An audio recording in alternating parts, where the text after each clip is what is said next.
Good evening, everybody. It's Monday. It's the Not So Live show. We got a couple of fresh guests today. Dave and Cheryl have the night off. I got to give them a night off once in a while. So Jason's here all the way from England, and another guest is joining me shortly. And I'm seeing this beautiful background behind you. I'm harking back to our very first conversation, and I was like, "Who is this person?" And he apparently was very into Tolkien, and we spent as much time I think on Game of Thrones and Tolkien as we did on Deadly. Is that possible? That first time we talked? Yeah, anyone that was interested in fitness racing basically tuned out after the first half hour. So but it was good. Yeah, we got it out there. That's the beauty of me though. That's what you get on my show. You don't, you want to just go by the numbers and talk about stations and and splits and shoes and stuff. This isn't the show for that. This is the show where we might in fact talk about world building for 30 minutes. Exactly. No, like I say, I think some people appreciated it. Maybe the pretty much I didn't go too deep anyway either. I was cautious really. And we've got more guests on. You didn't let me know anything really. It was Well, that's just how I come roll. on That's how I tonight. roll. So Yeah. listen, I bought this gift for my wife last time I was in London. This is a George Michael mug, one of UK's greatest exports. So I just want to shout out a little RIP for George Michael. Drinking from a George Michael. I seen a George Michael tribute act in a pub called the Puss in Boots up the road from where my gym is. That sounds like an AI created. I like, hey, have put on an AI guest and just have him give me a sentence about his neighborhood. Down the street we've got George Michael not at his pub. I know that's not what you sound like at all. I know that's the wrong accent. It's not where you're from, but Matt, you got the joke, right? I got it. I heard it. Okay. Dude, Matt, you sound like you're talking on like bad earphones. Like Oh, all right. I changed the. I think you just do regular. It's gonna be better for you. Yeah. Is that better? Should be better. Might hear a fan in the background now, but might be I better. hear a fan, but I don't know. It sounds. We'll roll with it. We'll roll with it, guys. Well, listen. I want to talk to Jason about Deadly because we've talked a little bit behind the scenes, a little bit, and it has been a long time since he's been on, and I know a lot's been happening, but I think the American audience is not as aware, and I want to get to how or why we can get more going in America. But first, I want to give people the big updates. And Jason, I know you do love to chat, so if I cut you off, don't take it personally. So let's start with the sprint. I want to start with I'm the guy who says I think you might have too many formats, but I do like the sprint. Let's talk about the sprint, which has just been launched. Yeah, so the sprint is just 50% of the race. So indoor tracks are essentially So just first half of the all, size of that solves your weather problem right there because you've been the outdoor track guy, Yeah, right? and it wasn't a weather problem. It's to be honest, all the records on not the last race, the race before last were broken on a wet day. You didn't get on a podium unless you did 40 minutes. So it's hot weather that's the problem, not rainy, cold weather. It's when it's too hot, people slow down and drink too much water. We go through like 10,000 cups, and it's a pain. But But no, as it's a but as an American who likes things comfortable, I'd rather have a slower time on a nicer day. yeah, yeah, we can see that the way people don't always sign up if they've got another race like 6 weeks later.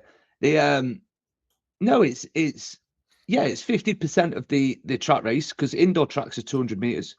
So originally everyone was like, "Oh, you're going to do indoor tracks as well," and we're like, "Well, no, maybe not because essentially it's all the labours in the middle. The word you always loved. So it's not enough space on the inside because it's 50% of the size. So we just realised do 50% of the race.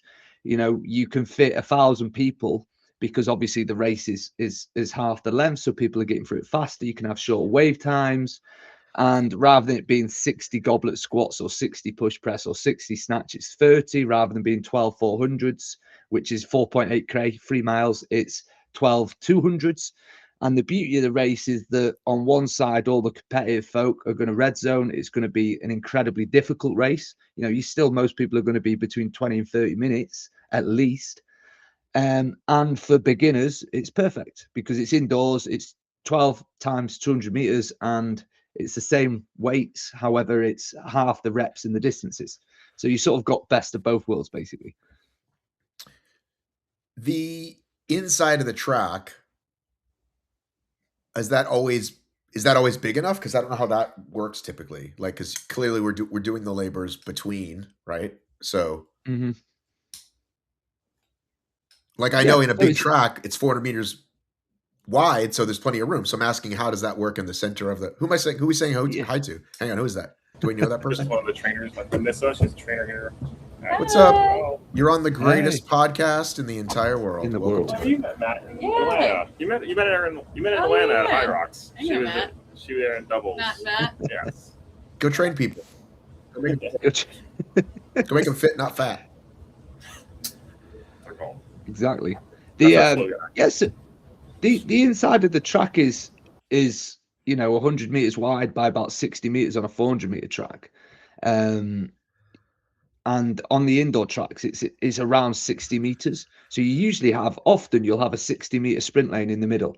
So you've got essentially a 60 meter width by about 30 meters in I say width, it's getting confused, but the way we work it, the length of it is the wider side is 60 meters. And what's more at least 30 to personally? Is it width or like length or width? girth? Well, this is the problem, isn't it? It's like I'm not going to roll into that. So basically, it's. Some people say it doesn't matter, but I think it does. You know what I'm saying? Like, oh, it doesn't really matter. It does matter. It does matter, as long as it's not. It's all about how you use it. Yeah. Well, it's just as long as it's not too big, and it's just we need the length, as we'll call it. We see it as width. As we're looking at the infield, we need enough. That's the term I was looking for. Infield. Is the infield big enough to do the walking back and forth? That's what I'm asking. The infield it's absolutely big enough to do the walking back and forth. It's actually the width. So we're throwing around width and length a lot. So it's actually, as you look at the infield, you need enough space. So the width of that lane that people are working on, obviously, if it's too narrow, everyone's going to be running into each other. So you won't be able to get many people out on the course. So it just so happened that with 12 labours on the outdoor track, so these 12 exercise stations, the infield of a track is perfect, right? It's almost like it was well planned. And then when it comes to the indoor ones, we look at the the whole race done indoors. Say if we just decided you do 2 loops and then you do the exercise on the infield, it just wasn't big enough. But you do 50%, all of a sudden it is. And fortunately in the UK, we have 5 primary indoor tracks, 2 of which we've booked, the English Institute of Sport and then London Lee Valley. The beauty of Lee Valley is it's got an outdoor and an indoor in the same location. So we'll do big events where we have both in the same weekend. But yeah, it's perfect size. And the best thing about the indoor venues is the purpose, like obviously the big races, HYROX, Deca, they're doing the convention centers. The indoor tracks are essentially purpose-built arenas. You've got 1,000 seats that are all elevated. And you've got this massive indoor track that had cambered curves. So it's almost like it literally is an arena for athletics indoors. It's very confined. Obviously, we always said that the outdoor track is great to watch because you can see everything. The indoor, that just doubles that effect because you can literally see the entire track rather than it being 50 meters one way, 50 meters the other. It's 30 meters one way, 30 meters the other. Typically on Deadly, if they're outside the fence, right, they can still kind of see. But for this, they won't be able to be even close to the track, I'm guessing. Like, will you have any kind of spectator area, or you'll have to be in the stands? The stands are closer than you would be on an outdoor track. And I don't need to walk around. I can just look. Yeah, you could just look where you sat on an indoor track. You're going to be right, but you could literally talk to the competitors. I mean, I haven't sat like an indoor since I'm thinking about like my high school gym was like we would sit and root for the team, or high school football we would sit in the stands. I haven't been into a small. Did you go watch Temple basketball, Matt, when you were in college? Did you go to the games? Yeah. Do you guys have Like a football? 10,000. Yeah, they did. Were they decent? Uh, Not when I was there. I think my Okay. freshman year they won one game, so not decent, less than decent. Okay. Okay. Anyway, I'm just trying to imagine it. So okay, so those launch when? When do those launch? In October, basically, and then we go through the winter in the UK. But we're going to do summer ones as well. But indoor, you can do it. You can do it though. That's the whole point. I thought you can Yeah, do it so we'll indoors in do the it. winter. Yeah, we're doing it through the winter this year. So October, November, December, January, February, March, April. And then we will do some in the summer because we'll think they'll be that popular. I mean, we're doing track races every weekend in the UK now. So we want 30 to 40 main event races a year in the UK. Most of our directors are doing 10 to 12 a year. So where can I find? I'm looking on the website. Where is the sprints? That's what I'm trying to find. Just go to track race. So you go to November. If you deadly sprint, we haven't fully separated the sprint from the track race. Okay, so where do I go here? Just click along to. Well, I don't know what page. Oh, there you go. You're on results. Are you? No, you're not. You're on track races. Okay, where do So I if go? you clicked on the track race tab, go to click on sprint. Oh, that makes sense. Yeah, it does. That's you're on like about, aren't you? You've not clicked on sign up. Go to sign up. Go to the top of the website. You're killing me Look here. at all the countries there. No, look, sign ups quite easy. Track races. Oh, just click on sprint. There you go. Go down. Oh well, you clicked. Yeah, there's UK sprint, Sheffield. 2-day event. Same price? Cheaper. Cheaper. Yeah. So why? So okay. So 2-day weekends here. Yeah. This one's just 1 day though. Yeah. 24th, 25th. Why just 1 day here and 1 day here when these are two? Because we're trying both, and also you could only book 1 day on that weekend. So it was no, it's 2-day events. We'll do solo on the Saturday, pairs on the Sunday. Some of them we can only book 1 day. So we're trying like where you do the same as the outdoor track, solos in the morning, pairs in the afternoon. I mean, we've got about 10 dates that we've provisionally booked. Ideally, hopefully sell them all out. There's one in April in London, which is a 2-day event. So we're trialing Saturday events, Sunday events, and also 2-day events. And essentially what we've said with Deadly Dozen is we look for about we're happy with 500 competitors, but we want about 1,000. And if we can get 1,000 every single weekend, 52 weeks of the year, then we'll have a track race every weekend, whether it's Edinburgh, Glasgow, London, Birmingham, it doesn't matter where it is around the country. We want to be the race that essentially there's a decent race happening, because 40 races in the UK is one HYROX weekend if we're having circa 1,000 people, so people think, oh, that's crazy. It's not, when HYROX is selling out of 40,000 people in the UK, and that's one of their races.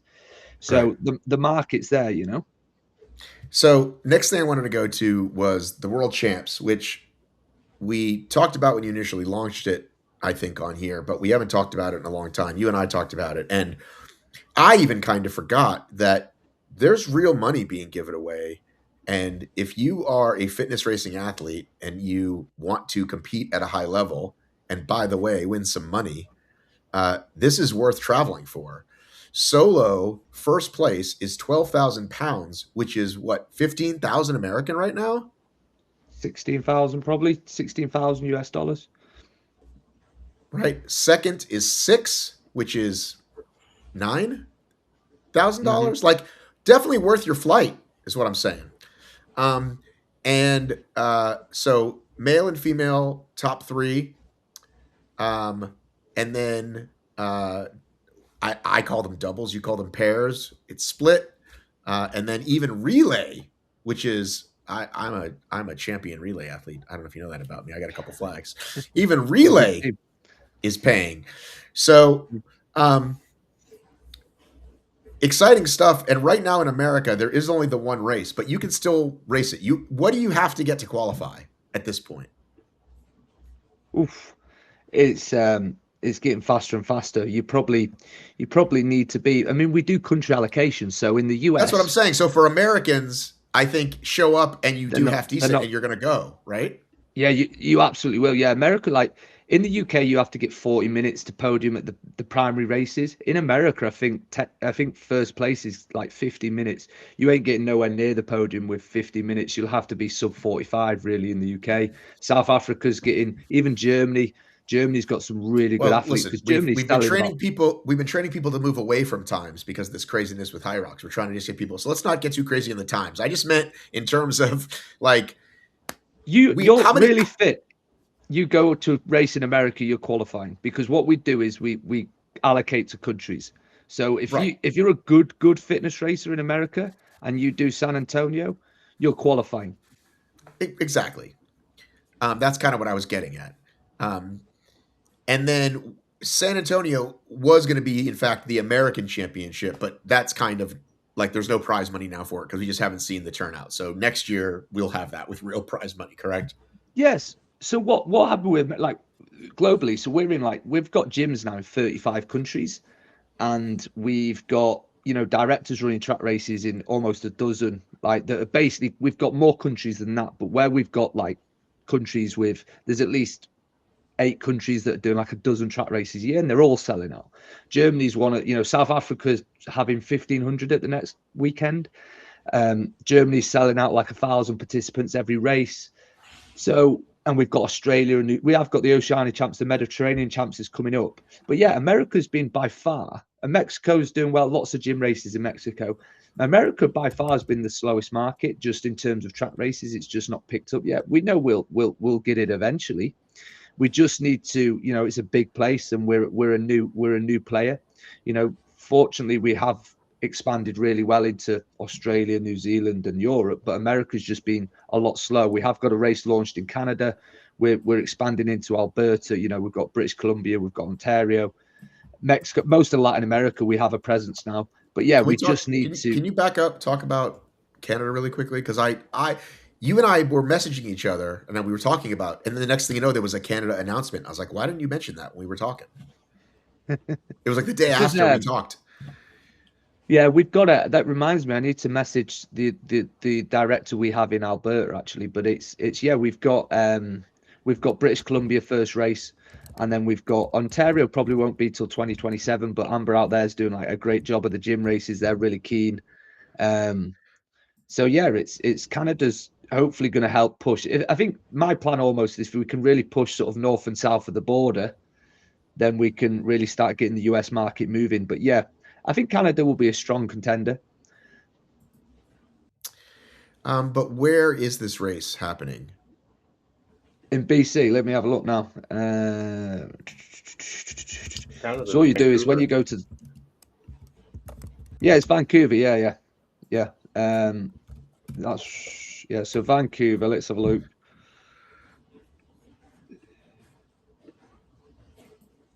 Let's have a look. July 19th, Vancouver. Is it July 19th, Vancouver? Yeah, Canada. America's track. Is that right? Dillon Track and Field, Westbrook Mall, Vancouver. So that's 2 months from now. So how did we end up with a Vancouver event before a Eastern Canada event? Dave, the director in Vancouver, has actually been involved a lot longer, and just hadn't got a race out. Now he has. Obviously, Ontario is one of the primary locations we want to launch, and Amber's we've had a little bit of trouble booking a track. She's pretty much good to go, but I think she'll be leaning into the gym races before launching the big track races. In some locations, like in the US, we have quite a lot of gyms that run really successful gym races, but they don't have the same traction with the track race. Whereas in like South Africa, they launch a track race, it sells out. Like they have Powerade and Coca-Cola sponsoring them, Rexona, they have massive brands sponsoring them. It's just different regions. America, we found the toughest. And in some regions, the directors just go all in, like sort of I did really, and they've made a huge success of it. In other regions, it's slower, it's harder to get started. The UK it's super easy to book a track. You ring them and say, "Can I book the track?" They say yeah or no. And whereas in other places it takes a lot longer, in the Mediterranean, in Europe, there's sometimes there can be more legislation. In the US, I know directors have had problems with people saying, "Oh, you can't book this track if it's a for-profit event," whatever it may be. So yeah, so here's the gym series. Deadly row is coming up in a couple of weeks. Mm, Deadly row, deadly ski, deadly strong, deadly fitness test. See, this is where I mm. get confused. What is the difference between the fitness test and these other ones? So a deadly row is where you swap out the run for a row. The deadly Okay. ski is you swap out the run for a ski. Deadly strong, you don't do any cardio in between. It's just the 12 labours. But And it's then your all DM, indoors though. These are all gym events. These are all indoors. these are gym races. Yeah, these are gym races. So we have 12 official gym races. And then we have the main event is the track races. Obviously, we will do big stadium like South Africa did a deadly strong with 400 people um, in Four Ways Mall in Johannesburg. That's where they've got 1,500 people this weekend, Joburg. So the Yeah, they deadly did. fitness, So they did 1,100 finishers in January in Joburg. yeah, yeah, I was there. And that the year before they had it even bigger, right? But that was the one that was maybe too big. It got too big too quick. No, well, basically, it's just a learning curve that you have to have the I mean, they judges. did, but they did 1,000 people before you did even, right? Yeah, yeah, straight up, yeah, they went straight in like just was smashing it out, yeah, Yeah. no So that's problem. what like Deca gets 1,100 like twice a year, I think maybe. Oh, Like so, like we get they're fouled. crushing it. They get, oh yeah, they're gonna dominate. I mean, when I was in South Africa, like a lot of people from some very, very big brands were just like, "You're gonna be the biggest fitness race by a long shot here because it's outdoors in the sun, like everyone's loving it." And they said that the directors, Cam Maylene in South Africa, were just like, "You'll see what Africa's all about," and it was crazy, like it was amazing. Like the last loop, they everyone, all the volunteers ran with the final person. It was a real like vibe and very I mean, impressive. they had Deca did have closer to 2,000 at Anaheim this year, and that was their biggest one. But last year, most of their events, yeah, were under 1,000, and they only broke your number a couple times. Mm. Matt Kemp, do you have any Well, Matt, questions or thoughts so far? I'm kind of just taking it in right now. I like the indoor track idea. Um, I think, but I actually do like the outdoor. I did the outdoor one in New York last year. Yeah, it was last year. And it is, I think, like it is cool to have an outdoor race. Even though I kind of talk, I don't really like that the New York HYROX is outdoor. I feel like if you have an outdoor thing and they're all outdoor, cool, keep it there. Like it's nice to have like a consistency there. But I think I like this indoor option as well. I do think like indoor tracks like are tough to come by in the U.S. I like was like I can only think of like 2 or 3 in the city, like in New York City, that are like legitimate or would be able to host like an event. But I think it can be a really cool event if it gets going. Yeah. I'm kind of curious. So for the infield of the indoor track? So are the labors they're still the same distance, or are they everything is half the distance as well for like the so farmers carry and such like that, or is it just more laps back and forth, or how is that counted no, out? so it's all half. So it's half the reps and half the. So the way, as you'll know from if you Yeah. remember from New Oh, but the York, weights are the same. it's Weights are the same, but the the reps. weights are the same, and then rather than being 30-meter lanes, it's 15-meter lanes. So you go Mm-hmm. there and back 4 times for farm. You go there and back once for the lunge, which would be 60 meters, but actually now it's 30 meters. And then Mm-hmm. you go there and back once for the burpee broad jump, which would be 60 meters, but now it's 30 meters. So Gotcha. everything is Yeah, just literally halved, but obviously the same weight. Mm-hmm. Gotcha. Because for some reason, like I was picturing an outdoor field, I felt like I don't know, maybe I was just exhausted. I feel like some of them felt like they were forever away to go for like the farmer's carry or the overhead plate and so on. But I guess yeah, the third, I guess you put it indoors, right? I guess it works. I'm sure obviously you made it work. So I like that idea. I think it's a cool concept. Yeah, I don't know. I don't have anything. It doesn't to say need as right well, like we don't need loads of venues for the sprint as well, because it would just be like, say if you have one good indoor venue in New York, then you've got it. They can race year round, and then lean into the outdoor ones. The outdoor one is fundamentally like our big USP. That's our brand. Is deadly. If we've got like deadly road, deadly ski, deadly sprint, we've got like deadly gross, which is the ultra event, and if you've got like if we call it deadly dozen, that refers primarily to the deadly 400, like the deadly outdoor track. That is what the main event is. That's what we plan on having, 1,000 events worldwide with 1,000 people, and there you go, there's your million participants. Nice. I'm looking for indoor tracks in Atlanta, and I can't find any. Like when you Google it, you just keep getting all the gyms that have like at the Y. There's like a little indoor track at this in the top, but I'm trying to You find have to something look in like here. you have to look up for like an indoor college track meet, and then you'll find like something Indoor. like that. Well, maybe Georgia Tech has one because Yeah, something like Georgia some big Tech is college. downtown. Yeah. Indoor Georgia Georgia Tech. Yes. It's elevated, so you won't be able to do that. Georgia State University, How do you know that it's elevated? because I can see it. Where are you looking? ChatGPT. Okay. Well, you need to look further because I bet they have a real indoor track. Yeah, I'm sure they will. I mean, It's a big university. Some but I know countries every don't have school. any, Yeah. but when they are done really well, they also had the cambered. They had the cambered curves, which is pretty cool. Like I think people are going to look forward to running on them. So it's like, you know, it is truly going to be a real sprint event because them 200s and the curves, the camber on the turns is pretty steep. So it's going to be like a cool event for people to experience because there's one thing most people have used an outdoor track, but actually I'd say most people haven't used an indoor track. So it's a good experience for, like, you know, we know that the majority of fitness races are like professional amateurs, they're just hobbyists. And I think being able to, like, our UK champs, but we also have general events at like Alexander Stadium, which is like it's essentially $100 million stadium. It held the Commonwealth Games. It's incredible, tens of thousands of seats, or at least thousands of seats. And like normal people are getting to race there, you know, do fitness races at these events. We're at Crystal Palace for the World Champs. But I think, you know, just being able to get to these, you know, the Sheffield one is the English Institute of Sport. It's where all some of the best athletes in the UK train. And then the indoor track's just incredible. There's actually a velodrome near my house, an outdoor one. But the track on the inside isn't very good. It's it's half concrete itself. I was just looking it up. Speaking of velodromes, we are potentially running a erg World Championship in Paris, near Paris Velodrome, where they held like the what did they held there? Like I think like big games. But yeah, we might be running some of the big arena gym races because they're really popular. Because obviously there's a lot of people that just don't like running. You know, if you think HYROX is getting millions of people and it's 8 times 1K, anyone that's worked in the fitness industry for more than 5 minutes knows there's a lot of people in the fitness that don't like running. So in terms of deadly not strong, stopping them from signing up for HYROX these days. No, it's not.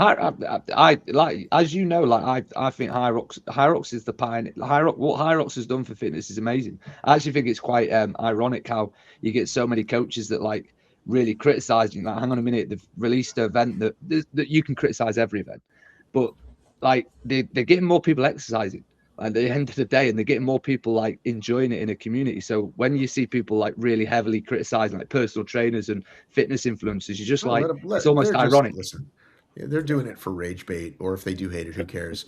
Cardiff just happened. 20,000 finishers. This is a week after 19,000 in Paris. Another 10,000 for shits and giggles in Lisbon, Portugal, last weekend as well. So, Impressive. So just, 30,000 people. Did you see the video I made? I said maybe they should sell now because it's better to get out too early than too late. I did see that. What are your thoughts? Yeah. I think that I remember like Christian and stuff saying that in the early days, you know, they were already had money. They've already got a lot of money in before he even started HYROX. And I do believe that business is business. I don't know. Not fuck you. I never have to work again money. I mean, I think he's got Christian probably has I never have to work again money, but this is talking about like maybe buying into a sports team money. Like this is like a whole nother level of money. You know what I mean? Yeah. I mean, the thing is, it's like ikigai, isn't it? It's me. Don't get me wrong. Like one of the big things with like business is, yeah, it's all fun, but it does grind in you because like negativity is louder than positivity half the time. Yes. And sometimes that's where like I'm glad I've got like a customer support team because people can be so ruthless, and it's like I get why people that are so super passionate about their businesses do eventually burn out and stuff like that. But on the flip side, like, you can have all the money in the world, like meaning is more, you know, there's certain things in life. And I think that they are at a stage like you've got Mo and Christian. I don't know them at all. You know, I know people that know them well, but I don't know them at all. But I do know that when it comes to something like this, they've been very successful in their lives. In both sport and business. And then to create something like this, there is an argument where I would hedge my bets that they'll ride the wave probably a lot longer, because It's why hard to wouldn't get you? off. Very hard to get It's off giving the you so wave. much meaning. I mean, Yeah, they're achieving so much. and they And they still have like do a lot to go. Like, right, but again, better to be too early than too late, right? yeah, Like, yeah. God forbid, listen, God forbid a worldwide pandemic happen. You know what I mean? You just never know, right? You just never know what's going to happen. And I shared a post just now, okay? And again, I'm going to show this to the audio to the YouTube audiences out there. By the way, I don't love you any less. Podcast versus YouTube, however you want to consume, I love you. But this is me in 2012 at Tough Mudder, Vermont. Okay, and Oh wow! and that if you looked at a start line at like say maybe like 10 o'clock, so there were already like a couple of starting lines behind it, and people like it felt like HYROX does now. It just did. It was packed. It was this new thing. It was like, oh my God, this is fun. This is fit. This is new energy, big sponsors. Like I'm just saying, I've seen it. So Yeah, it can't go on forever. And I hope it does. But I just know that a lot of reasons it went wrong for them, in particular, an owner that just didn't give a shit. But before Joe, I'm talking about Will Dean. But I'm saying a Tough Mudder doesn't look like that anymore. The start lines are much smaller. They're one-day events in America now. One day. I just don't think that. I agree. Everything does have a peak. Even running, like we're going through a running boom at the moment. So, and in the fitness industry, I've just finished writing a book that's close to publishing, which is all about the history of fitness industry and stuff like that. And things do peak and trough, and you have booms, and booms don't just happen once, they might happen multiple times. There was a pedestrianism, used to be big events in like Madison Square Garden where they'd just walk for like 500 miles. Things go through booms, right? And they come and go. And I've seen lots of, even in my fitness career, I've seen lots of trends come and go. But fitness racing is different to OCR, and people always like to compare the two because it was almost like a natural transition from OCR into fitness racing. We used to call fitness racing like the indoor clean OCR, and it's like this is just obstacle racing but without the obstacles. I remember you had about 12. You had about 12 definitions for fitness racing at one point. I still use some of them, and they still get brought up now. Coined them, but no, it's where fitness racing is different. Is that essentially the gym industry is going through the roof. So everyone's starting to use the gym. Everyone knows that the science, everyone knows that there was always a novelty aspect of going and getting muddy and going to get piss wet through and doing it with, your team of work colleagues and stuff like that. There was always a heavy novelty factor to that. Now, not everyone's joining gym, but gym memberships are rising. Young people are going to the gym more. They're lifting weights. Everyone now knows the science that you're meant to do a little bit of resistance training and that cardio is good for you. The fitness industry historically was the reason we've got a term hybrid, even though fitness refers to 12 or more components of fitness, is because historically fitness was do cardio or do strength training, be a powerlifter or do this, right? What everyone's doing now is they're starting to become more hybrid, as we call it. And all fitness racing is it's not creating a demand, it's fulfilling demand that is already there. So you've got people that want to, if you go and plug in with any personal trainer, they're going to say you've got to set goals. Now, all that fitness racing does is provide a goal that includes everything you do in the gym and everything you do out the gym. So all it's done is created a format for personal trainers and anyone that wants to do any level of physical training. It's lowered the barriers to entry and gone, here's a race that is fitness. That's what fitness racing is. Gives you to like compare to as well. Like you're able to like look at it and it's just yeah. Well, and it's just more fun. I went and visited my friend. I want to shout out my friend Ken down at Union UPA, and they have 6 classes a day that are HYROX, basically. He doesn't call them HYROX, he calls them hybrid or whatever he calls them. But if in the old days you were just meant to either I can go jog on the treadmill and or I can pump some iron. And this is like, hey, we're doing some sandbag lunges. Now I'm on this machine. Now I'm on that machine. You know what I mean? And it's just like, and again, we have our strength days, but it's just more fun. Like I'm just watching people do it, and I'm like, if you didn't know what this was, you would be interested because like lunging with a sandbag and then okay everybody 30 seconds is up, now hit the thing, like it's just more fun in general. But I feel like I've spent hours and hours and hours talking about why fitness is popular, so I don't want to talk about that anymore. I want to talk about what needs to happen, because you and I, again, we've talked a lot offline, and what America, like what you guys are going to do maybe starting next year to kind of, now that you've put an awful lot into infrastructure with the institute, with your back end stuff, all this cool stuff.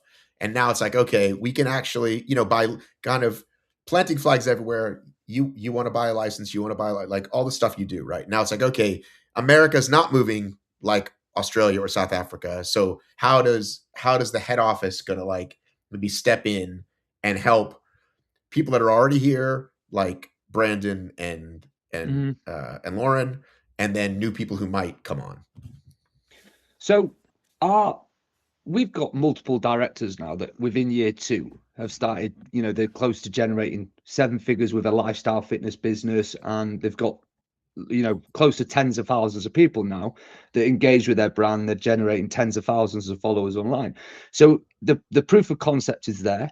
There's very little barriers to entry, as in we don't take any major role. We take no upfront fees. You've got to buy the equipment. So essentially the franchise model that we have is incredibly low barrier to entry, and then you can start making money straight away. If you're an entrepreneur, this is now like an ideal chance. So we're looking for entrepreneurs globally, literally every country that we have access to. If you're someone that says, I think I can make Deadly Dozen a great race in my country, then that's what we do. We take a small percentage of gross ticket sales. We help you manage everything. We spent hundreds and hundreds and hundreds of thousands of pounds or dollars building leaderboards. We own all the IP for all the infrastructure. We've got everything set to create one of the biggest fitness races in the world, and support. We've got over 100,000 followers on our main social media account. Holy moly. Built the infrastructure. Amazing. So it's growing. On top of that, what we've got is we have an affiliate system. So we've got these affiliate gyms. We pay monthly. However, what we've decided to do alongside, we take on a director, which is essentially like a franchisee.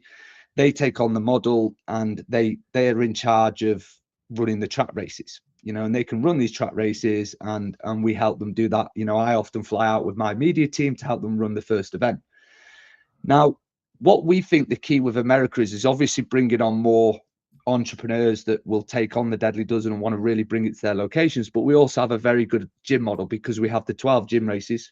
Most people, the ones people like the most is the DFT, the Deadly Strong, the Deadly Erg, and stuff like that. Now, what we're going to do different is currently we essentially take a percentage of the ticket sales, and they pay a subscription to be an affiliate. But the model we're moving to is partner gyms, because we've got gyms in the UK that are essentially, they've increased their turnover by 30,000-40,000 pounds with our gym races. We know they're profitable gym races. Now, what HYROX affiliation is it's a flag on a wall. And this isn't a criticism to HYROX, is the number 1 race in the world. Is you can run HYROX sims. We've got legitimate races that you put on the website. We're developing a judging app where they can, judges within the gym can judge the race, and it goes directly to our leaderboards, which have tens of thousands of people worldwide. So everyone, whether it be Mexico, Texas, whether it be South Africa, they've done a Deadly Strong, they go onto the leaderboards. So let me spell this out a little bit. Let me spell this out a little bit quicker for those people, because I know you're excited.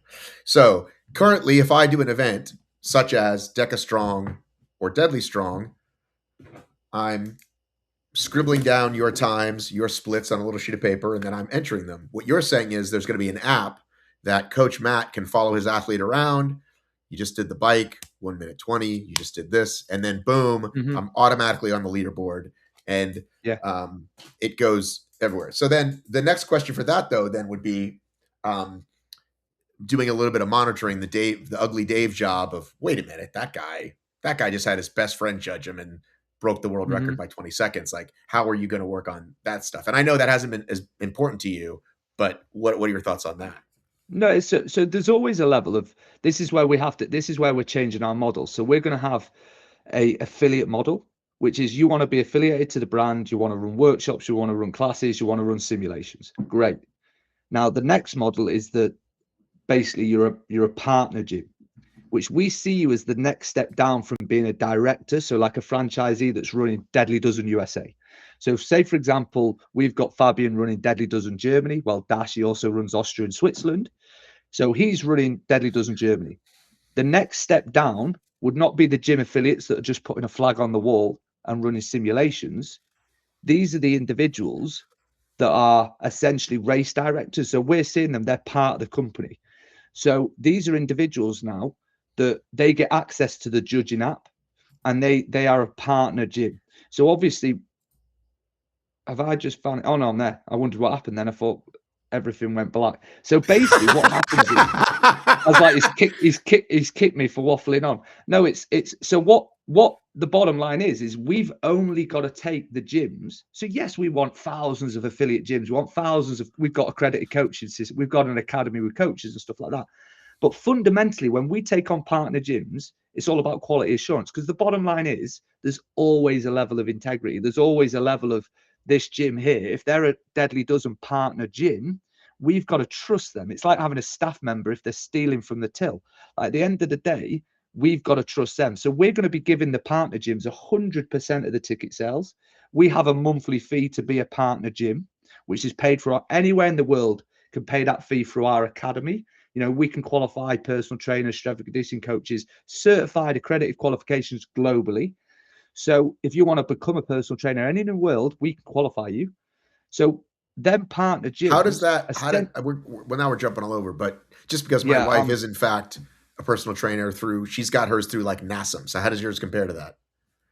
So yeah, same. Ours is, in all honesty, a lot of like NASM's a very high level qual, but a lot of quals globally would not actually certify you in the UK, for example, because they don't have the UK standard. So what SIMSPA, the Chartered Institute for the Management of Sport Physical Activity, is they require a certain amount of guided learning hours, a certain amount of face-to-face learning, practical assessments. So our standard personal training qualification ensures you anywhere in the world to be a personal trainer, and it's of the highest standard. Matt, what do you have? What do you have, Matt Kemp? All right, ACSM. Is that just like the Coke and Pepsi, like the other one? Like versus NASM, are they about the same? Yeah, probably some close to NASM. Like I studied your exam, take an exam, pass. There's courses you could take to cut for, but like at the end of the day, it's really just that you have to pass an exam. There's not like a required face-to-face learning. But for either, I don't think for any Americans. So let's do brass tacks, because you and I talked about this offline. This new level is $200 a month, and you keep 100% of your ticket sales. So if I do a Deadly Gym, whatever, 50 members, what is that? 30 pounds a piece, whatever it is. Yeah, at least like I keep all of it. All of it. Right. So whether I do one event a month or 2 months a month, whatever I do, right, I can keep all that. There's still the regular level, right, which is how much a month, and then is it what, 60-40? No, it's $50 a month. You don't get to run it used to be that, and we used to take a percentage of the ticket sales, but what we want now is we don't want thousands of partner gyms. We'd rather give them bigger exclusivity, have really high level partner gyms that want to run, really good events. So what's the lower level then? But what's the lower level? It's the same as HYROX. You can run sims, you can run workshops. There's thousands of people that essentially want to be affiliated to the brand. They just want to be part of it. We get dozens of coaches every week. But they can't put on Deadly Gym events. They can't put on Deadly Strong. Not that go on the leaderboards. No, not that official. They could do a Deadly Strong simulation, but they can't do a Deadly Strong that goes on the leaderboard. That's like what it's saying about the standards. So the standards. Are you sure that isn't? This is just me thinking out loud, and I'm curious to your thoughts too, Matt. Are we sure that's not cart before the horse? Because I thought at the lower level, you're still going to kick in because you're not getting all the bells and whistles, and you're going to give us 40%. But go all in, show us you're committed, and now you get more bells and whistles, and you keep the 100%. Do you know, Matt? What do you think about it? I just want to ask Matt what he thinks. It's like, gym owners, you work in gyms. What do you think? So I think it makes sense in the sense that, so basically it's kind of more like it feels a little bit like the interview process of like, if you want to really become a partner of Deadly Dozen, you want to become one of those more exclusive gyms. Whereas if you want to be an affiliate, you're more so saying like we're going to host workouts and use that as like a training ground, but we're not going to be like we aren't hosting the actual event. So it seems like the other ones, the ones that are going to be kind of like the race sites, are going to be like those other higher level gyms that are hosting actual races. I think I can see it. I think cause I think a lot of things that you see with like when you look at DECA, like a lot of the DECA gyms kind of fade in and out of doing like DECA Strongs and whatnot or DECA Miles because like they signed on for it, they run one, they don't know if they see the returns, they don't continue to do it, but they're still like an affiliate, and now they don't know what to do with it. I think this kind of gives like a clear delineation of like, hey, we're a partner gym, you can do these workouts here, and then this is what it leads to.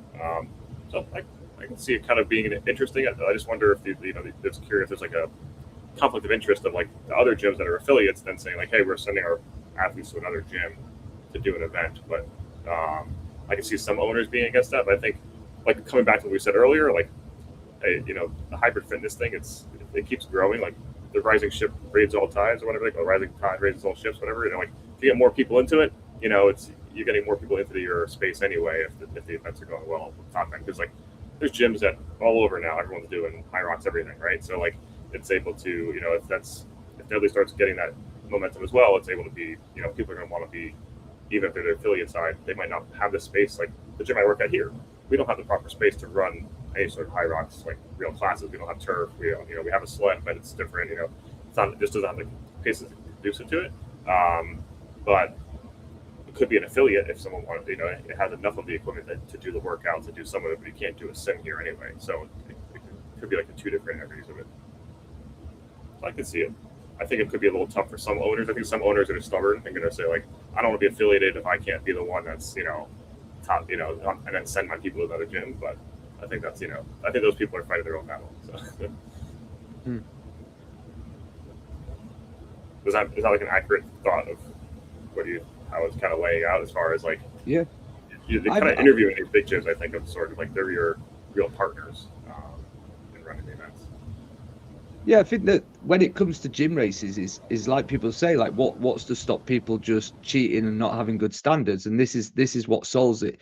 And I think the reason why I know that there's lots of people that just want to be an affiliated coach. They love the brand, they love the race, they love doing it, and they want. You know what? If you said to me, "Well, what's to stop them just doing it?" Well, nothing. They can. Anyone can just do it, and that's fine. That's where in HYROX in the UK, everyone's like, you can't run training unless you're affiliate. But then the way I see it is that I want have I just been flipped? I want it. I can read your books now. I can read what the book says. Basically, there's some good ones up there. Essentially, it's people that want to just do something should just do something, like train for it. Now, if you want to be officially affiliated to the brand and you want to do it, you want to get the education, we want to build real value for being affiliate, you go on the website, all that sort of stuff, then we will. Now, to be a partner gym, what we've realized is we want people that are really passionate and want to run regular events, because we're an event company, but we're not trying to be just an event company. Obviously, we want to be part of the fitness industry, the ecosystem of the fitness industry, more like how CrossFit was. So the way I describe it is our partner gym model is in between like a HYROX affiliate and what would be a CrossFit affiliate. So CrossFit is like it on steroids. Like these are full-on CrossFit affiliates. These are gyms. They're running CrossFit. Like that is the full shebang. Like what CrossFit achieved there is unbelievable, like stratosphere.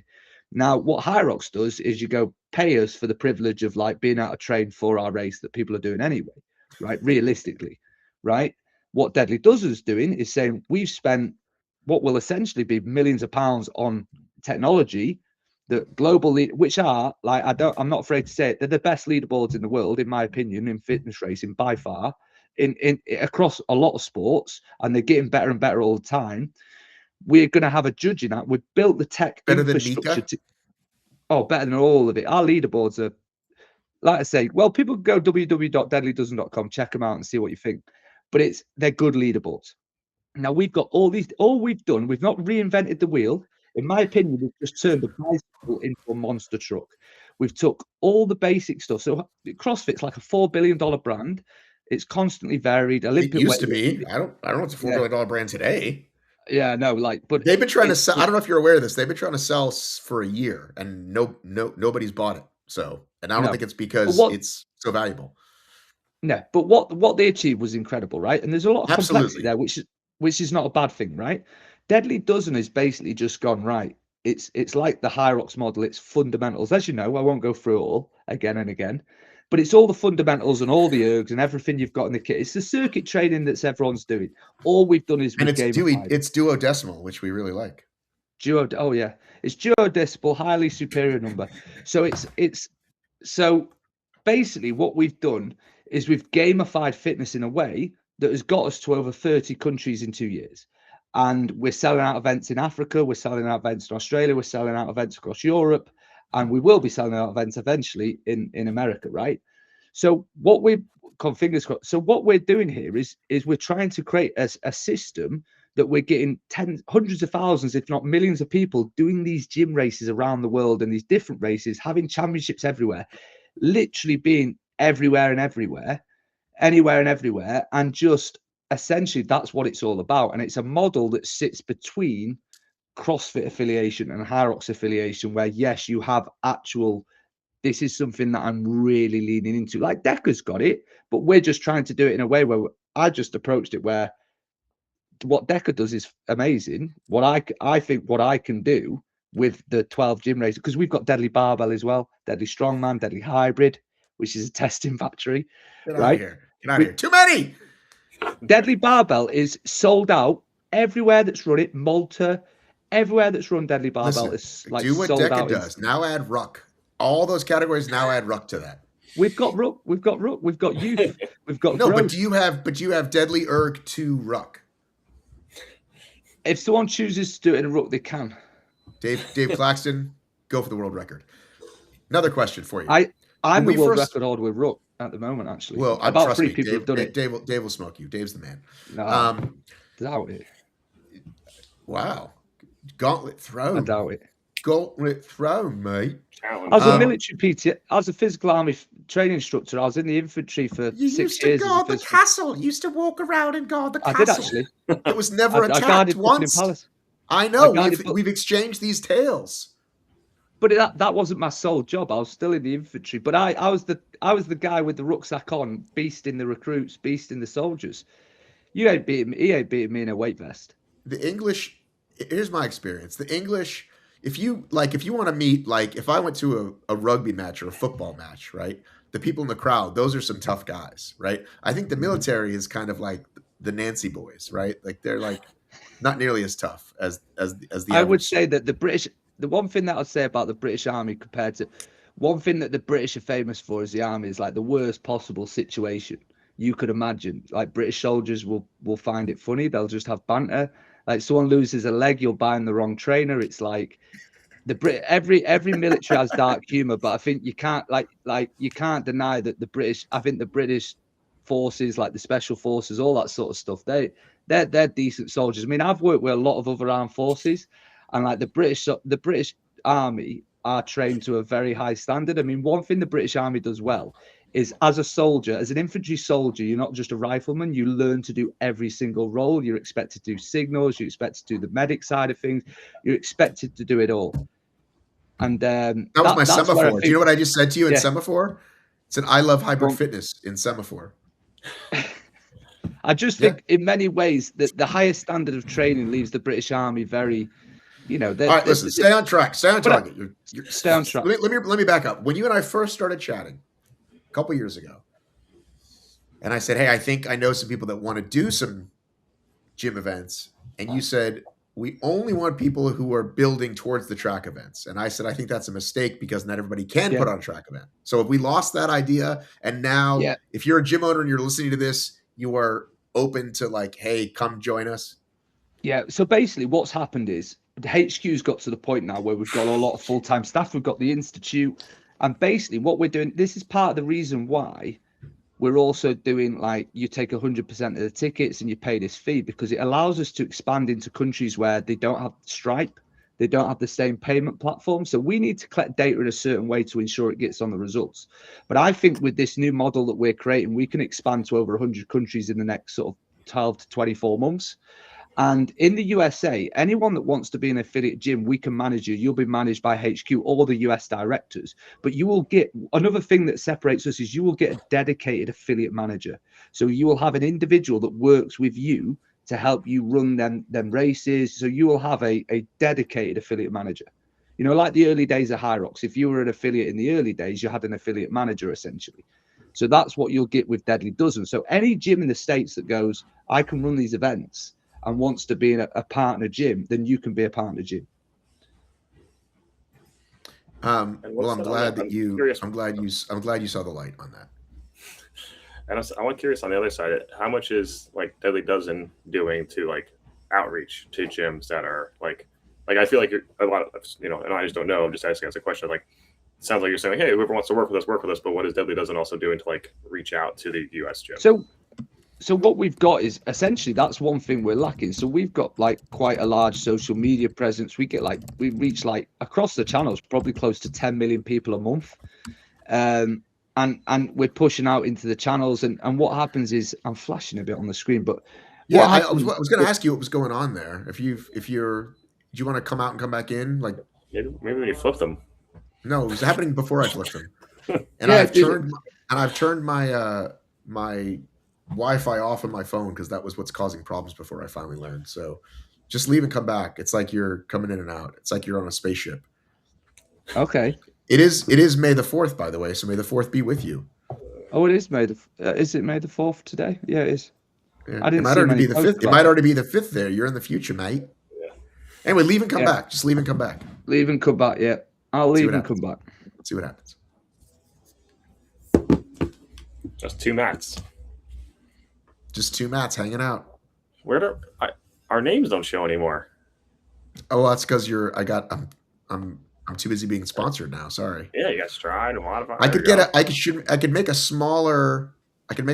You're still glitching out. I'm going to walk into where basically I can make a new internet is. I can make a new banner. What do you call this? A new graphic where it's a little thinner, maybe. I mean, I was just gonna say. Thank you for watching. Is that it? We over? Oh, yay. I thought you turned off the record, but I was gonna say the reason was. You see what I wrote my name here? Now I can. My name. Yeah. Now I can. Donate to our. Oh, we'll talk about that when he gets off. We'll talk about that. Sorry, it's been a bit raining since you left, Jay. Is this? Have you just learned how to do effects on this? Yes. I'm like a 12-year-old. Maybe just. Yeah. Do you want to put your hood on? Isn't that good? Hey. It's raining now. Do you want to put your hood on? Okay, it stopped. It's stopped raining. It's just like home, right? You wake up, it's raining. 2 hours later, it's cooled off. Then it's cold again. Damn it. Where were we anyway? We were. Yeah, I think it's just a signal issue. Yeah, it's better now. I was talking about. I think letting anybody sign up to run gym events was the way to go. And early on, you thought that wasn't. You thought you should be pointing them towards the track. And I said, I disagreed. So now, if you're listening to this and you've been thinking about it, who would they DM on your team? Because I assume you're super busy. Who would they message? All you do is affiliates@deadlydozen.com. So it was more about what we were saying. It was more about we're wanting directors. To concentrate on the track race. So the directors are the ones that take over the territory. So someone could be like the director of Deadly Dozen California. California is their territory. They have full exclusivity over California. They can run as many track races as they want. No one else can. And they also they can, if they choose to, manage the affiliate gyms. Now, what we've realized is it can be quite a big job because you have if someone's running gym races for us and it goes on leaderboards, it can be quite a big job. So that's where HQ has the team now. So we have an affiliate management team that works with them gym affiliates, and that's what we're doing. So yes, the main emphasis is on getting directors, and we are. If anyone's listening in the States that does want to be a track race director, they think, right, I can make a really good business here. Then we've got the infrastructure now. We've had 2 years where in like a dozen countries we're selling out track races. But like I say, America is just a market we've not quite captured yet. we've had people do it in New York, we've had people do it in Chicago, we've had people do it in Texas, but it's just not quite sort of hit the same traction that it has literally everywhere else. And we just need to be bigger. It's to be honest, I think sometimes we overthink things. Certain markets are a little bit more tricky. They're bigger markets, and they're not focused in on us yet. We thought that the big cash prizes, 120 grand, would really get some of the more elites coming, which is your bread and butter, is your average folk. But when you get the elites, they have a following, and it builds exposure. But in all honesty, like, the big prize money hasn't really made a massive difference. We sell a lot of tickets every day in the UK, like every single day. And I don't think the prize money made a massive difference, to be honest. It's a good thing. I'm proud that we've done it. I think it's a good thing for the sport as a whole, but it hasn't really made any impact. Not really. And we're giving almost 200, we're giving about $250,000, more, close to $300,000. I don't think it's made a massive impact. I think the key is just concentrate on the every man and every woman, and make sure you put on a good race. That's what they want. They want a good race. And where Deadly got it right is it just did something that was HYROX-esque, but it was different. And it was something that everyone could train for. Everyone had the kit for. That's why, that's why it went viral in the early days, because everyone was like, well, this makes sense. All right. Well, listen, I know it's late over there. Glad we got you on. And I'm sure I will talk to you a lot, but I will announce that I am officially coming over to cover the World Champs, and I'm very excited about that. Yeah, it's going to be good.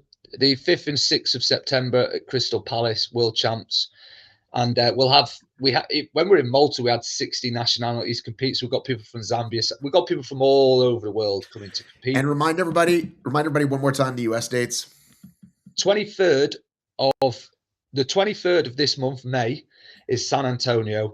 And there's loads of spaces left. There's a couple hundred people signed up, but there's loads of spaces left. It's well worth signing up. You'll if you're a half decent fitness racer, the US will be allocated the spots. You'll get to the World Champs. You'll come to race in London at Crystal Palace, iconic stadium.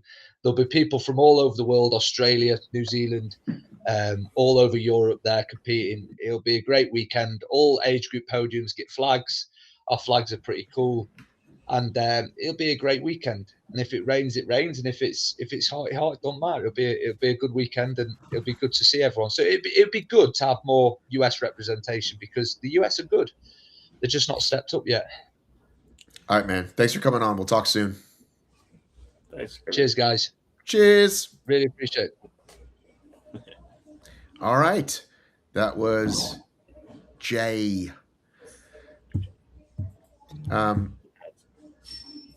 Thanks for hopping on, Matt. It's good to see you. Yeah, good to see you too.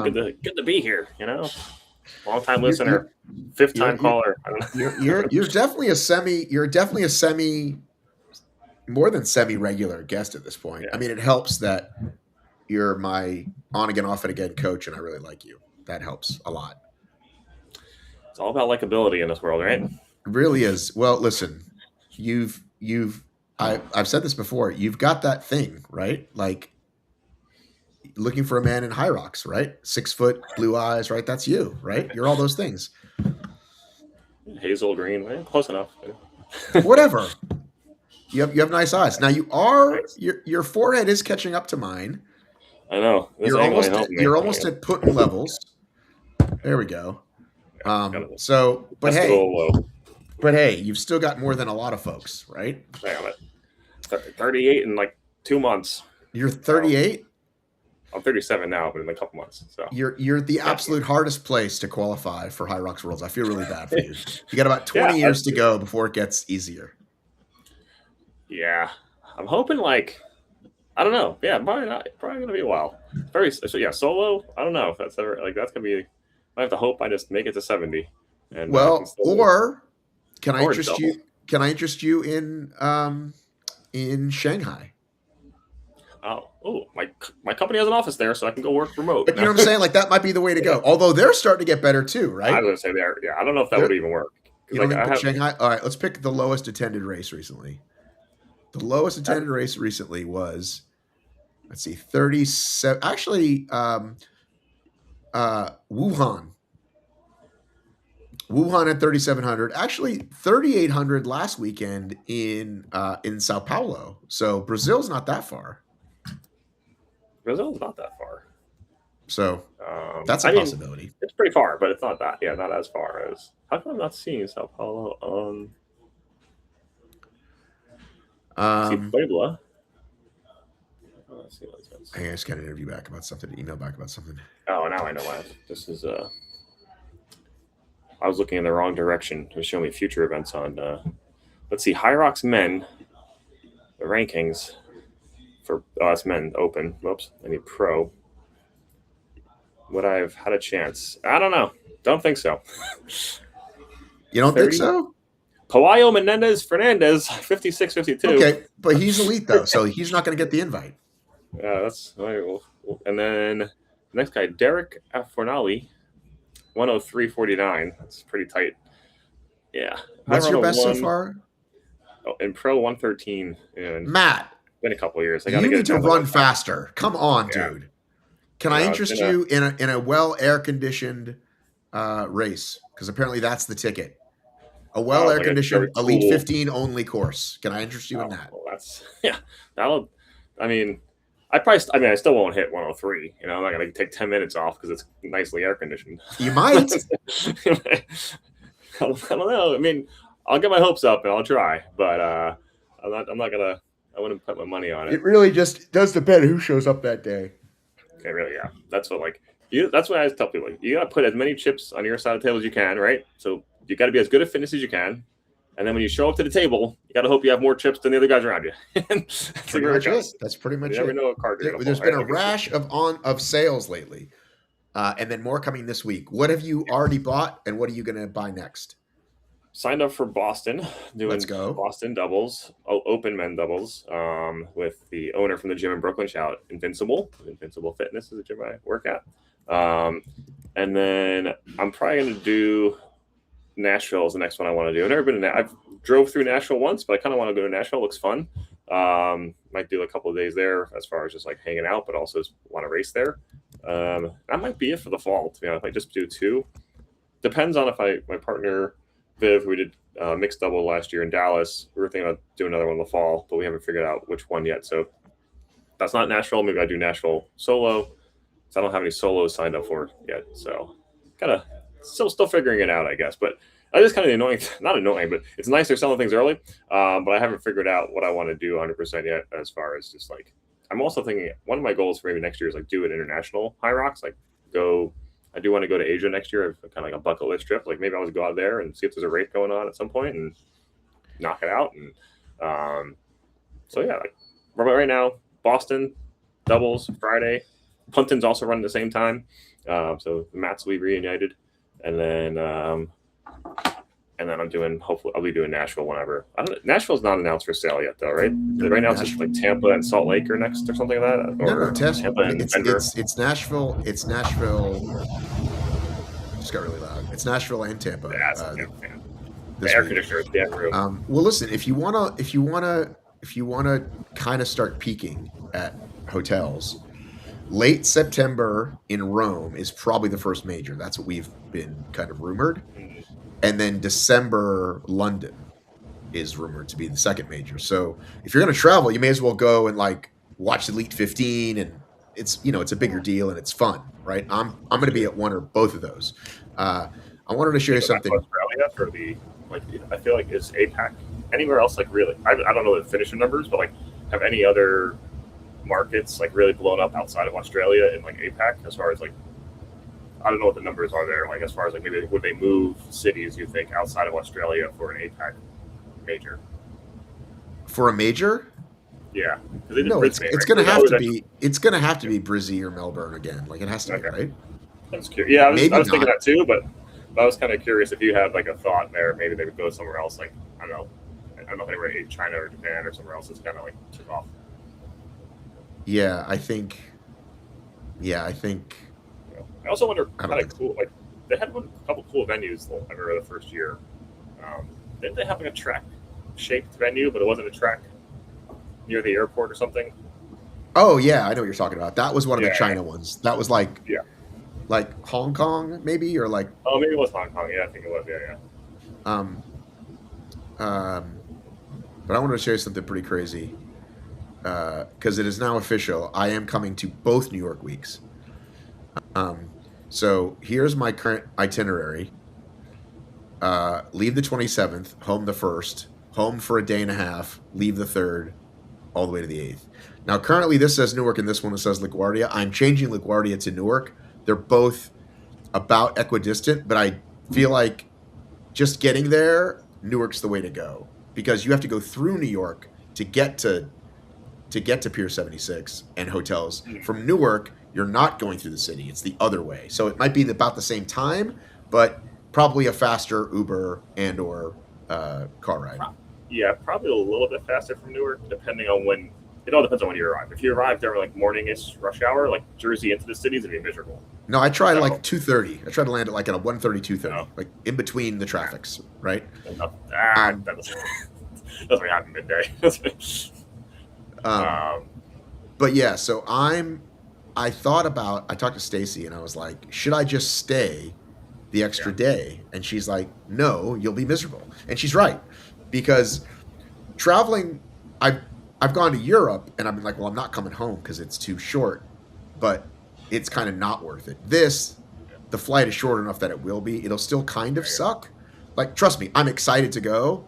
I'm glad I'm going, and I'm going to do some cool stuff. And we're going to have a lot of great content. I'm working with one of our sponsors here on one of the weeks, Watify, another brand new sponsor I haven't even talked about yet, Rep Fitness. They're the other week that's bringing you the coverage. So I'm excited, but it's like pretty nuts that I'm going to be in the city for basically 2 weeks. You're on your way to be, New Yorker. You're like 9 years from what people say. People say 10 years making you a New Yorker. So you have 2 weeks under your belt. Well, I feel like there is a lot of racing, but I will also have some free time. So I was going to look and ask you. I'll throw this on you now. I'll surprise you. Okay. Your tour guide. Like, I don't know, finding like a 10K. You know what I mean? Like, okay. if I race on Sunday, I could do a 10K Saturday morning, right? Yeah. That's Don't kill myself. Just do it for fun. You know what I mean? ran a 5K for fun with a friend out there. Like, I was like, I want to do shakeout. We had to do some Christmas 5K. So I'm thinking about that. But let's talk about, I've mentioned it once, you and I are running through Race for Impact. We're raising money for mental health, global mental health, what do they call it? I think it's just global health is what it says. Well, no, you get to choose. I chose mental health. Global health is like one of the categories. I chose mental health. Did you choose separately? Did you choose differently? Did they let you choose differently? I think I honestly don't remember. I thought I chose the same. I thought it like kind of guided me down the same path of what you had chose because that's what our team had. So I think I thought it had to be the same thing because it was a team. But I thought it was just said like more something about global health. But maybe I misunderstood. Like I'm gonna log in. I'm gonna log into the site here. So as I mentioned, it's a way to get tickets. First of all, if you can't get tickets, those are usually still available even late. And you will have to raise money, and if you don't raise the money, you will have to pay. But it's for a good cause, and if you can afford it, absolutely go for it.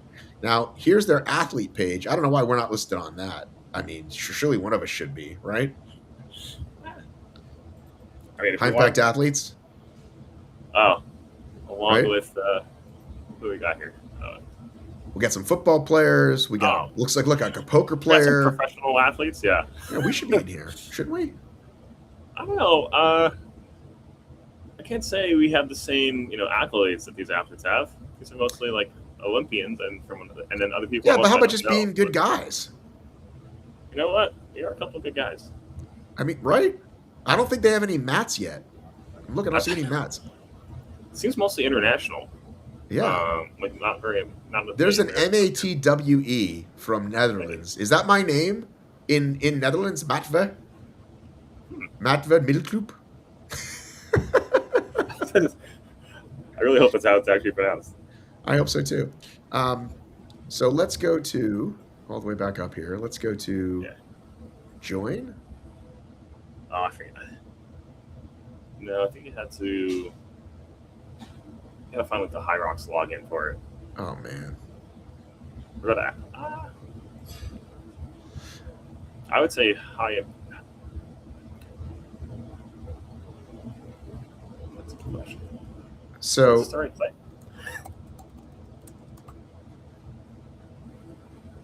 I can't find the bloody thing. Listen, choose a cause, raise some money, get into a HYROX. Yeah. And I'll have our link up in the show notes for this, and it should be in. Is it in your link in bio right now, Matt? It's actually not. I was just thinking about it when I brought it up. I was like, actually, when I put my name in here, I was like, I should probably put this somewhere more, forward, more prominent. Yeah. And I said yesterday on a podcast, if you're already giving to me, if you're doing the cup of coffee thing this month, I'll take all of that that's already coming in for that. Boop, go and put that right into the Race for Impact file, because I don't want to. If you're already giving money, I don't want to make you give twice. But if you want to give, we'd love for you to give. And again, you as well can use them as the place to get tickets for. I mean, it's every race they're in there. Yeah, at least through the end of the season. And like they're selling those spots like based on day of the week, they're gone. Like when Boston was on sale, like some of those Fridays, or I think it was Toronto, maybe, I don't know, whatever. One of the like Friday and Saturday were like gone, and then there was like, okay, you do Thursday, but you got to charity spots there. So, I wanted to. What else did I have? Did you have anything else you wanted to talk about? I can't remember if we had any other notes. No, I didn't have any other specific notes. The the one not so serious thing were the Princess Games. Oh yeah, let me pull that up. Hang on, let me pull up Princess Games. I'll do it. I won't spoil it yet. I'll let people see the video and then say how adorable I think it is. Okay, it's in our Instagrams. Yes, the me, you, Dave, and Cheryl one that I kind of so many fucking steal it. I am getting messages from everybody. Every email I open is, "How do I get tickets? How do I get tickets? How do I get tickets?" I know. I'm in a couple like group chats for like the head judges, for other gyms, for everyone's trying to figure out tickets. I actually, this is a good interesting thing to talk about. And I'm sure maybe you guys talked about it last week a little bit and get to listen to the whole episode. But the difference now is like, HYROX is selling out. I think the US is the market up has exploded. But I think it's gotten to such a level that we didn't feel the pain that like the UK did at first, where like at first, like even like last year, races would sell out first or a couple days. Like if you kind of knew the deal, you got everyone I knew that knew the deal got tickets. Now it's getting to the point where people who even know the deal still aren't getting tickets. Like it's selling faster than like the veterans can get in there, which is like yes. And that's kind of like people are starting to get like annoyed, and it's like that's it does suck. Having every single F45 gym be a fucking affiliate doesn't help. So and that's honestly like and that's what I was speaking to, back to Jay's idea of how he's doing affiliates. Like for HYROX for doing affiliates, like to be honest, like the biggest affiliate thing for them right now is the pre-sale code, right? Like as long as you have a pre-sale code, that's worth the value, right? Like gyms are kind of like banking on that. But like you said, when you have like a major partnership like that, it's kind of dilutes it. I know, and then I'm kind of curious what this split is of how many pre-sale tickets they actually put out there, and because they never. I think that HYROX has learned they can't sell out their race in pre-sale, and I think that's what happened in the UK, right? Like the first time it really blew up in London or one of them, like 2 years ago, it was like the whole thing was sold out before the live sale, right? Like, and I think they learned like, okay, we have to cap the pre-sale tickets at X%, and it is what it is, and everyone gets a chance. And that's, I think, and until that slows down, it's like what does HYROX really have to do for affiliates, right? Like that's the value, right? Like right now, it's almost worth that much. Like I mean, even New York, like I'm looking to head judge. It's hard to get a head judge shift because people want to judge to get the free race. like I would say, like honestly, the only one I could find was like I think it was like there was only nights available. None of the morning shifts were available. I kind of missed the initial sign up, so like I'm a few days late. And I was like, oh shit, like most of the shifts are gone. Or it's just like I can do the shifts. So like I'd probably make it work, but I was like, I really would prefer the morning, so I have to be up early that Monday. And like, but I'll make something work out. But like it, and it was only like burpees and wall balls shifts left, and it was like, and that's like, you want to do anything else? Ain't available. So, but it's honestly, I remember mentioning this years ago, and I'm hoping someone else had the same idea. I was like, that's the value in getting, that's the toughest thing is getting into the race. make the volunteer shift get you early access. And it's like, because the volunteer code, the couple times I've used it, I've always like gotten right in, right? I don't even have to in the queue. You know what I mean? Like, I'm pretty sure it gets you like almost right in. Like, it's a separate page. But you have to have your own code, and that code is used once, and then it's gone. So like, they've really figured that out, and I give them credit for it, because like, that's how you create this demand for volunteers who are people who actually do the race, and this like just naturally should bring up the volunteers and judging. So so I give them a lot of credit for how they've kind of improved that process, because at least now, like, the ticket process is like crazy. Like, you're waiting in line like you're buying concert tickets, but it doesn't seem like, I think a couple of years ago things were like breaking, it wasn't working, you'd get kicked out. It doesn't seem like that's happening as often as I remember, or I don't know, or at all, whatever. But so I give them some credit for how they've kind of grown that ticketing system, because they needed to. It just, now they have 10,000 people in line at every 2 days to buy tickets. So all right, so let's bring up the princess games. yeah.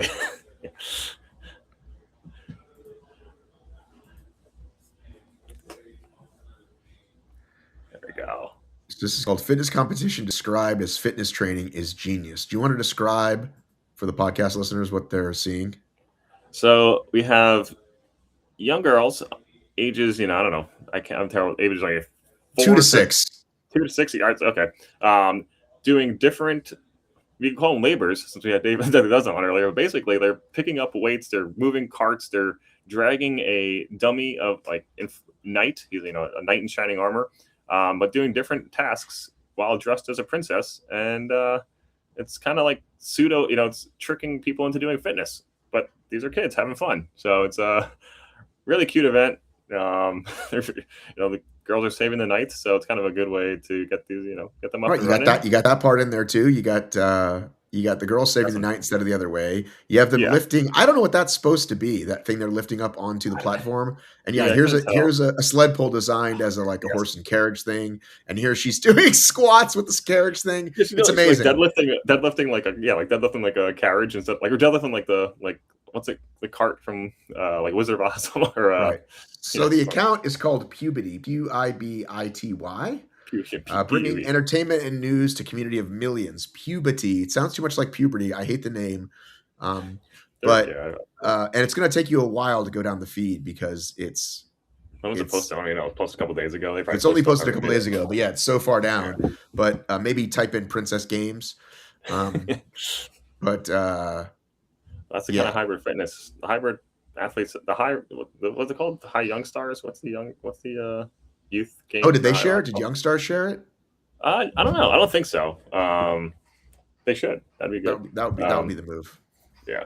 But yeah, that was the only topic I had on my list for the show. Was like, oh, who's ranking top 15 here? Elite 15.